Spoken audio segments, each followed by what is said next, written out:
Magandang gabi mga kaibigan, mga kababayan at mga kapatid. Mahalagang isyu po ang pag-uusapan natin ngayong gabi. At ito po ay ang tila nabubuong political circus sa ating bansa in relation to the incoming election in 2022. Marami na pong mga haka-haka tungkol sa iba't ibang tandem na pinalulutang ngayon. Halimbawa po dyan, Soto-Lacson tandem, mayroon din po dyan Robredo-Trillanes at Pacquiao-Binay. Of course, hindi pa maalis yung Go-Duterte tandem. At pwede rin naman pong Sara Marcos o pwedeng Marcos, although pinalulutang po yung Marcos Duterte kung saan si Sara ang vice president ni Bongbong, which is we don't think so. Sapagkat kung tatakbo po si Sara, definitely to our mind, it would be for president. At kung amenable si Bongbong mag-vice president, that will be a very good tandem. Pero ang tanong po natin dito, bakit biglang lumutang itong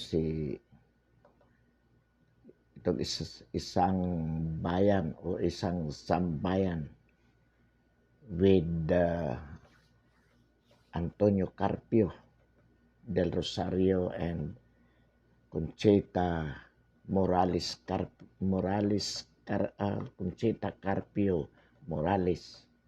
Well, ang sinasabi nga, kaya itong lumutang itong Grand Coalition supposedly upang pag-isahin ang mga opposition laban sa mga Duterte, sa Duterte groups o sa sinumang standard bearer na itataas ni Pangulong Duterte. Ngunit malaki po ang posibilidad na hindi po magkakaisa ang opposition for them to come up with one standard bearer under the sambayan, isang sambayanan coalition. Hindi po posible sapagkat ang bawat itong mga kinakausap ni Antonio Carpio na magkaisa and to come up with one standard bearer tandem against sa Duterte group ay may kanya-kanya pong agenda. Bawat isa po ay nag-i-interest na tumakbong Pangulo. Lahat po ng kinakausap nila, Grace po.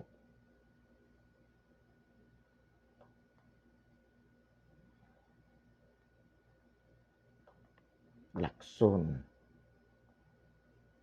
Soto, lahat pong iyan na lalaban sa Duterte groups ay meron pong kanya-kanyang tandem. Kaya po ang halalang 2022 posible po na mabuo ng limang tandem, o pataas pa, 5 hanggang 7 grupo tandem na tatakbo sa pagkapangulo. Sino-sino po ang mga most probable dyan? Grace po, Robredo, Pacquiao, Soto, Lacson, Gordon, Di lang po natin alam kung sasabay si Moreno sa Pangulo. Pero most probably, Vice President kung sakali. Kung bibitawan ang Maynila, na imposible din naman at this point in time sapagkat meron pa siyang 2 termino. Nevertheless, ito po ang sinasabi natin na maraming grupo yan at siguradong hindi magkakaisa. At kung hindi ito magkakaisa, posible din po ito si Carpio tumakbo bilang Pangulo. Under that isang bayan coalition para sabihin na hindi trato. Sabi nga niya to offer a clean governance. Ang problema po, sino ang makakatandim niya? Pero posible din po yan na lumaro at kung hindi po siya interesado sa pagkapangulo, itong si Antonio Carpio, bakit niya itatayo ang coalition na yan? Ano ang interest niya? Sasabihin niya para matalo ang Duterte. Yun kung magkaisa ang opposition. If the opposition will come up with one standard bearer, pwede po na manalo sa paniniwala ni Carpio. Pero sa atin pong paniniwala, kahit magkaroon po ng standard bearer, isang standard bearer, kahit sino po sa mga nabanggit na probables, hindi po mananalo laban kay Sara Duterte. At kung sakali ang kanyang Vice President ay si Bongbong Marcos, kung totoo po yung balita na kapag tumakbo si Sara, si Bongbong ay magba-Vice President, that could be a very good tandem. Unbeatable po ito. Unbeatable tandem yan. Kahit sino pong ibangga. Now, if Bongbong would run by his own as president, independently from Sara, so posibleng si Sara may vice president at si Bongbong may sariling vice president. Sino po ang posibleng magiging vice president ni Sara? Hindi naman pwedeng si Pacquiao sapagkat Pacquiao has drawn himself away from the Duterte group. We are suggesting Marcolita. Sikat na rin po ito si Congressman Marcolita sa kanyang mga expose na ginawa po sa lower house. So po pwede na rin po ito kay Sara. Sapagkat kung hindi si Bongbong, wala na pong ibang pwedeng ma-pick up except itong si Marcolita. Ngayon ang tanong po, given the situation where Bongbong is also running independently, may tsansa po ba si Sara? Well, definitely. Sapagkat ang makakabawas lang po sa boto ni Sara ay yung mga Marcos loyalist who will go for Bongbong Marcos as president. Yung iba po dyan, mamumulot ng boto. So majority, ang Duterte, yung mga DDS na yan, at most likely yung mga undecided, will go with Sara. Sabihin po natin, Sara will get 70%, Bongbong will get 20%. yung paghatian ng opposition, yung 30%, yung mga iba. O sabihin na natin, Sara will get 60, Bongbong will get 20. Yung iba, paghati-hatian nila, still it would be for Sara and her running mate. Ito po yung political landscape na nakikinikita natin sa 2022. Ngayon, ano po yung mga deciding political issues? Well, of course, ang issue laban is Sara. Yung sinasabi nilang failure of the Duterte administration to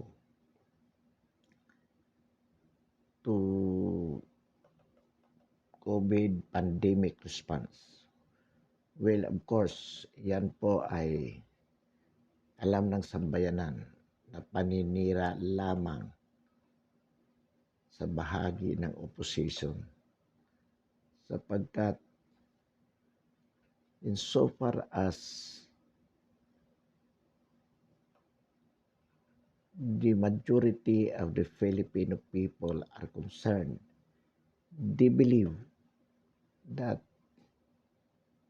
the president has done satisfactory performance with respect to his policies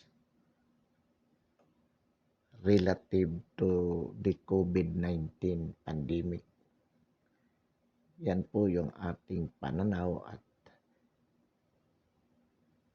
ito po ay mapapatunayan sa mga surveys na hanggang ngayon palagi pong nangunguna si Sara. At ang pangunguna po ni Sara is for the purpose of continuing the Duterte legacy for good governance. Yan po ang katotohanan. Yung issue po ng human rights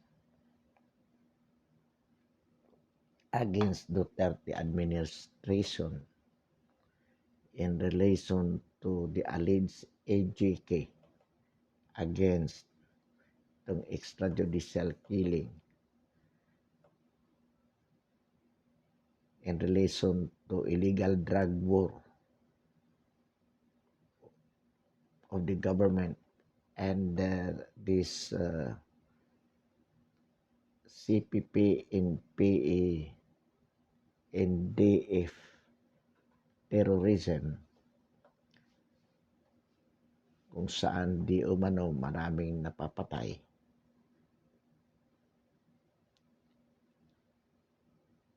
Ang sambayanan po, ang majority ng mga Pilipino ay sumasang-ayon po dito.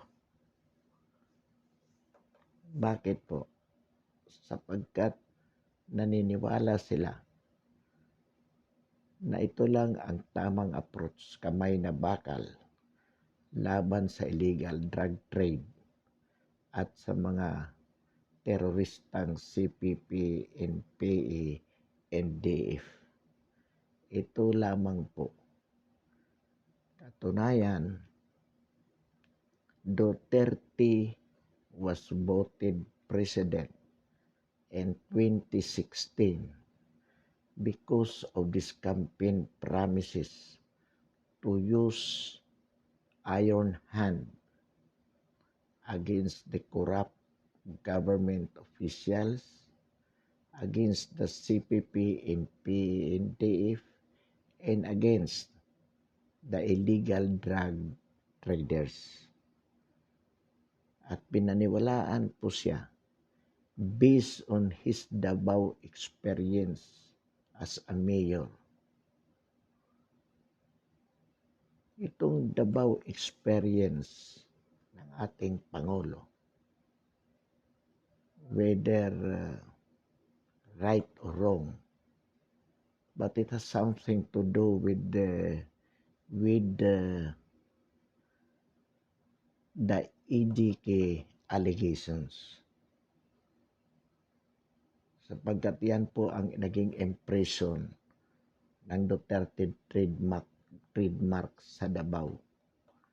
Kaya disiplinado ang tao sa Davao, takot sapagkat one of the basic elements in Davao administration is the association of the AGK allegation. At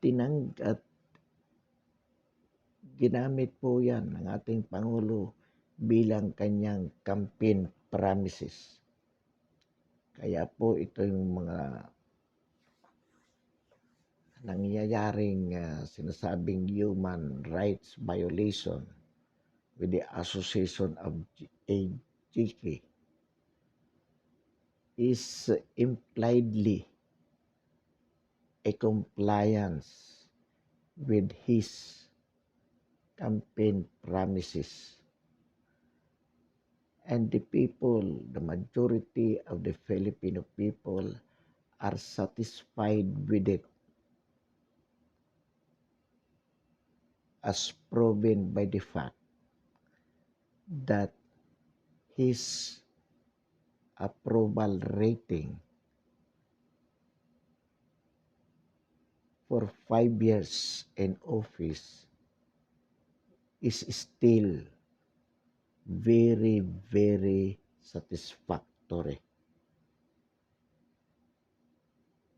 With more than a year to go, the Duterte magic still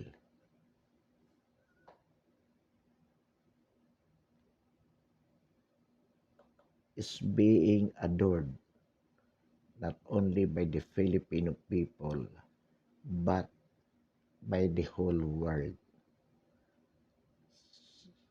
The reason why whoever will be endorsed by the president in 2022 presidential election would definitely or will definitely be considered winnable, because whoever that person be is believed to continue the Duterte legacy of governance. And the Filipino people believe that Duterte will not endorse any person whom he believes will not continue his legacy. At para po masigurado ito, marami tayong mga kababayan na nananawagan na si Inday Sara na po ang tumakbo. Because with Inday Sara as president, we don't only believe 99.9% continuance of the Duterte legacy, but we believe Sara will even do more than what her father did. Bakit po? Sapagkat with the vigor of youngness compared to her father, sinisigurado po natin na mas marami po siyang magagawa kaysa kanyang ama. Bakit? Dala-dala po ni Inday ang talino, ang tapang, ang kalidad ng pamamahala ng kanyang ama. Plus the fact that she is far young than her father. So, sinisigurado po natin na mas marami siyang magagawa. Alam niyo po, maraming napahanga kay Inday. When she was a new mayor the time, kung saan sinapok niya ang sheriff. Of course, literally, or by first impression, that was not good because the sheriff was an authority and was there at the site to implement the order of the court to eject the informal settlers. Pero po, ang ginawa ayon sa balita, tinawagan niya ang sheriff. Sheriff, hold mo na yan, hintayin mo ako, mag-usap tayo. Umuo ang sheriff. Pero pagdating ni Sarah sa site, giba na pala yung mga bahay. Walang kaabog-abog, sinuntok niya ang sheriff. Sabi nga natin, well, sa mababaw na pananaw, pwedeng sabihin mali sapagkat authority ang sheriff. Nagpapatupad lamang ng kautusan ng huwis. Pero sa malalim na pananaw, ano po ang implikasyon doon? Ano po ang nakita natin doon? Una, yung malasakit ni Inday Sara sa kanyang constituents. Sapagkat kung wala po siyang malasakit, hindi niya para tawagan pa ang sheriff, pahintayin mo ako sheriff, mag-usap tayo. So makikita mo na nandoon yung malasakit na kung pwede niyang mapigil ang pagpapagiba, pipigilan niya hanggat maaari. Ngayon, nangako ang sheriff, hindi tinupad ng sheriff. So anong ibig sabihin doon? Kisihuda ka.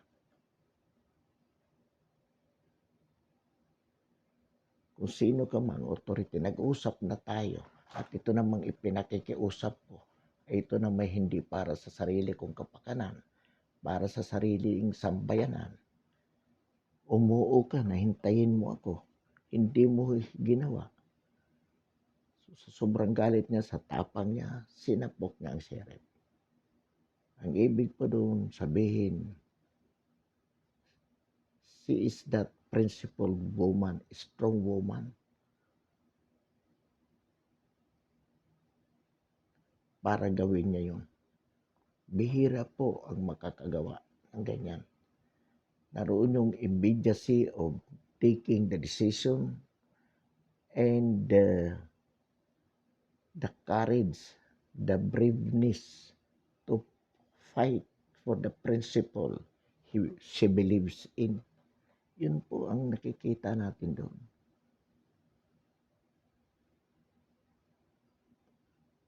Kaya worth na maging Pangulo po. She's ready to use her iron hand para magawa ang gusto niya para sa bayan. Yun po ang nakikita natin. And we look at it as a positive aspect, positive quality in her.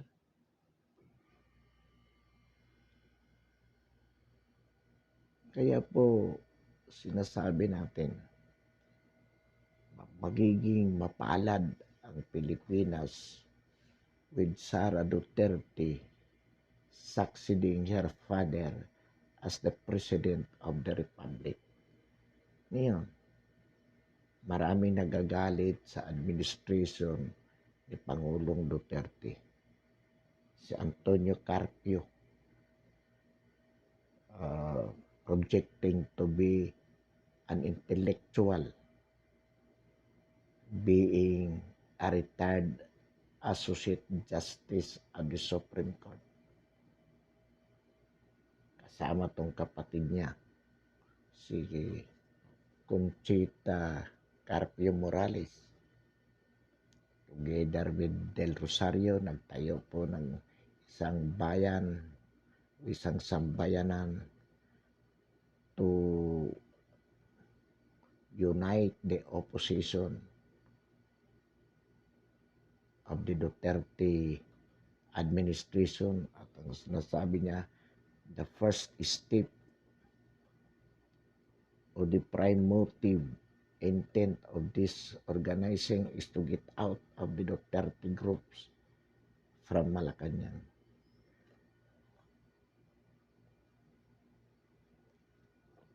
At ito yung mga taong kinausap niya, si Isko Moreno, si Nancy Binay, si Grispo, si Lacson, itong si Pangilinan, si Robredo, itong mga opposition na to.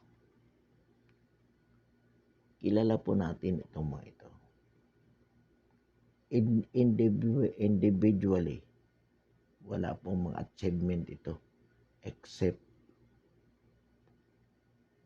criticism against the administration.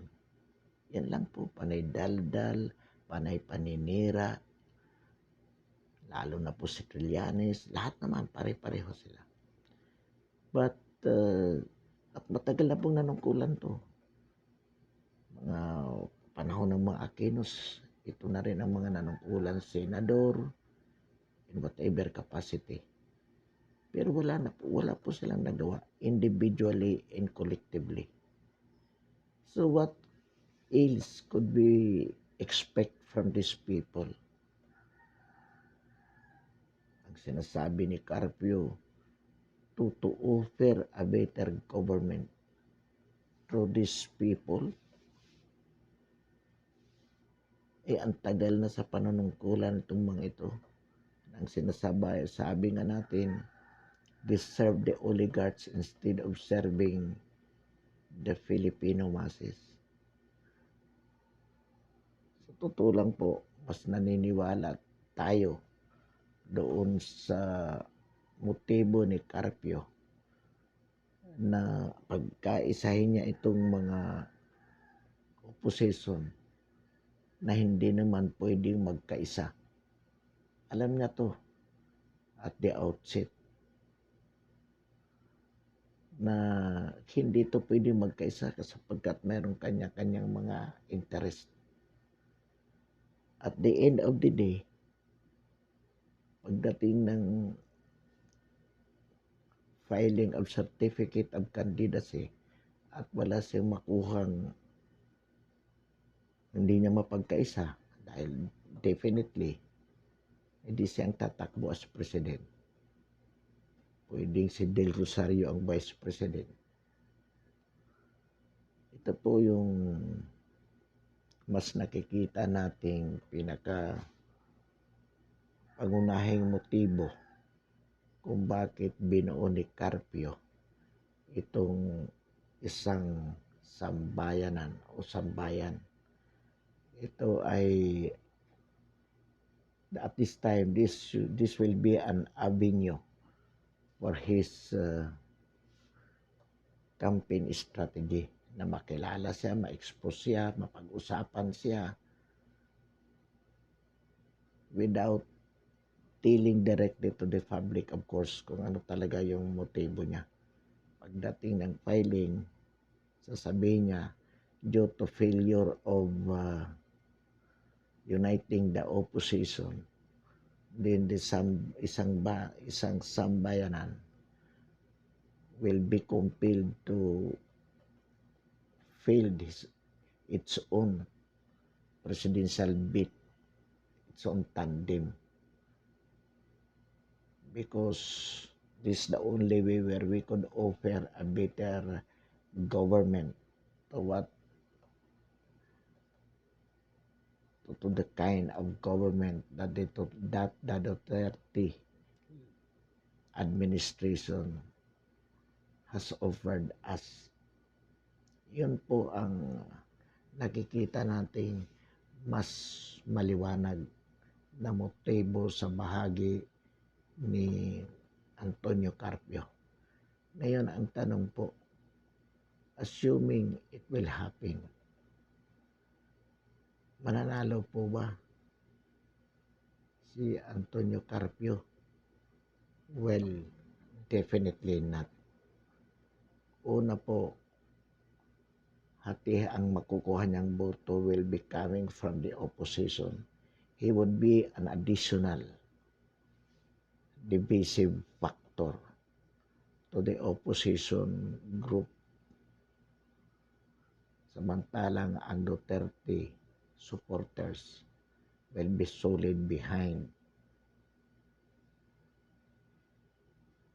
Sara Duterte. So, at the moment, ito po yung political circus sa Pilipinas at ang mga ginagamit na mga prime issues for this 2022 election. Mga political issues po dyan, yung maling approach di umano ng Administrasyon Duterte sa COVID-19 pandemic, yung kahirapan, yung pagbagsak ng ekonomiya, yung maghanap sila na yung corruption, maghanap ng mga botasan sa mga tao ni Duterte na mayroong, whether it is true or not, of course, whether it is not true, palalabasin lang totoo. Dan eksperto si Trillanes. Then of course, itong human rights violation, itong AJK. But all these political issues being thrown against the president, the people, the majority of the Filipino people believe that what Duterte has done in relation to those political issues mentioned were the correct things to do, the best thing to do to end up all those maladies. Yan po ang katotohanan. For the time being, again, we say good night. And as a token of support, we invite everyone to subscribe our YouTube channel, ang ating paninindigan sa napapanahong issue ng lipunan. Muli, maraming salamat at magandang gabi.